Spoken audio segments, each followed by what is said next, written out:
Nagy öröm számunkra, hogy mai nappal bevezetésre kerül a Shopper Park Plus NRT részvénye a budapesti értéktőzsdére.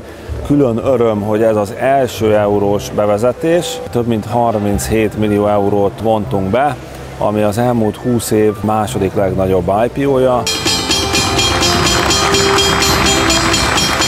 Ez a tranzakció a tőzsde szempontjából is azt gondolom egy nagyon fontos esemény volt, hiszen az elmúlt évtizedeknek az egyik legnagyobb mértékű tőkebevonása valósult meg nyilvános tranzakciónak a keretében.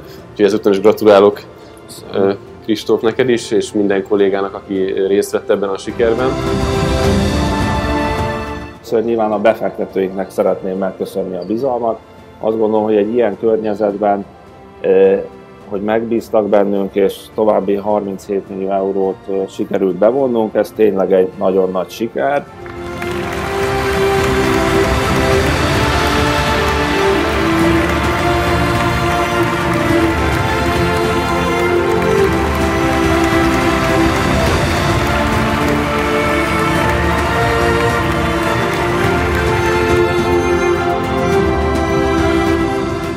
Bevezetésre került hivatalosan is a BÉT-re az S+ részvény. Mindent meg fogunk tenni, hogy a jövőben a megcélzott mértékű osztalékot a befektetőknek ki tudjuk fizetni.